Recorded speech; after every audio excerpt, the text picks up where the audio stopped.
Chapter 8. And the men of Ephraim said unto him, Why hast thou served us thus, that thou calledst us not when thou wentest to fight with the Midianites? And they did chide with him sharply. And he said unto them, What have I done now in comparison of you? Is not the gleaning of the grapes of Ephraim better than the vintage of Abiezer? God hath delivered into your hands the princes of Midian, Oreb and Zeb. And what was I able to do in comparison of you? Then their anger was abated toward him when he had said that. And Gideon came to Jordan and passed over, he and the 300 men that were with him, faint, yet pursuing them. And he said unto the men of Succoth, Give, I pray you, loaves of bread unto the people that follow me, for they be faint, and I am pursuing after Zebah and Zalmunna, kings of Midian. And the princes of Succoth said, Are the hands of Zebah and Zalmunna now in thine hand, that we should give bread unto thine army? And Gideon said, Therefore, when the Lord hath delivered Zebah and Zalmunna into mine hand, then I will tear your flesh with the thorns of the wilderness and with briars. And he went up thence to Penuel, and spake unto them likewise. And the men of Penuel answered him as the men of Succoth had answered him. And he spake also unto the men of Penuel, saying, When I come again in peace, I will break down this tower. Now Zebah and Zalmunna were in Karkor, and their hosts with them, about 15,000 men, all that were left of all the hosts of the children of the east. For there fell 120,000 men that drew sword. And Gideon went up by the way of them that dwelt in tents on the east of Nobah and Jogbehah, and smote the host, for the host was secure. And when Zebah and Zalmunna fled, he pursued after them, and took the 2 kings of Midian, Zebah and Zalmunna, and discomfited all the host. And Gideon the son of Joash returned from battle before the sun was up, and caught a young man of the men of Succoth, and inquired of him.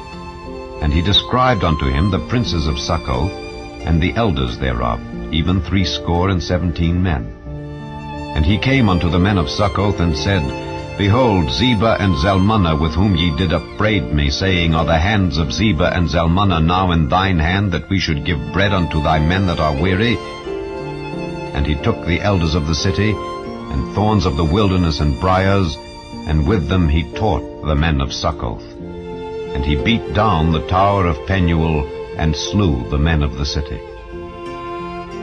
Then said he unto Zebah and Zalmunna, What manner of men were they whom ye slew at Tabor? And they answered, As thou art, so were they. Each one resembled the children of a king. And he said, They were my brethren, even the sons of my mother. As the Lord liveth, if ye had saved them alive, I would not slay you. And he said unto Jether his firstborn, Up and slay them. But the youth drew not his sword, for he feared, because he was yet a youth. Then Zebah and Zalmunna said, Rise thou and fall upon us, for as the man is, so is his strength. And Gideon arose and slew Zebah and Zalmunna, and took away the ornaments that were on their camels' necks. Then the men of Israel said unto Gideon, Rule thou over us, both thou and thy son's son also, for thou hast delivered us from the hand of Midian. And Gideon said unto them, I will not rule over you, neither shall my son rule over you. The Lord shall rule over you. And Gideon said unto them, I would desire a request of you, that ye would give me every man the earrings of his prey. For they had golden earrings, because they were Ishmaelites. And they answered, We will willingly give them. And they spread a garment, and did cast therein every man the earrings of his prey.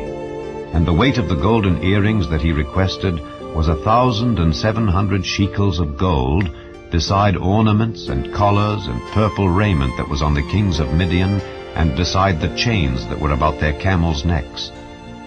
And Gideon made an ephod thereof, and put it in his city, even in Ophrah. And all Israel went thither a-whoring after it, which thing became a snare unto Gideon and to his house. Thus was Midian subdued before the children of Israel, so that they lifted up their heads no more. And the country was in quietness 40 years in the days of Gideon. And Jerubbaal the son of Joash went and dwelt in his own house. And Gideon had 70 sons of his body begotten, for he had many wives. And his concubine that was in Shechem, she also bare him a son, whose name he called Abimelech. And Gideon the son of Joash died in a good old age, and was buried in the sepulchre of Joash his father, in Ophrah of the Abiezrites. And it came to pass, as soon as Gideon was dead, that the children of Israel turned again and went a-whoring after Baalim, and made Baal-berith their god.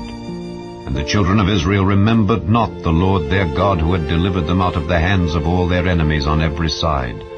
Neither showed they kindness to the house of Jerubbaal, namely Gideon, according to all the goodness which he had showed unto Israel.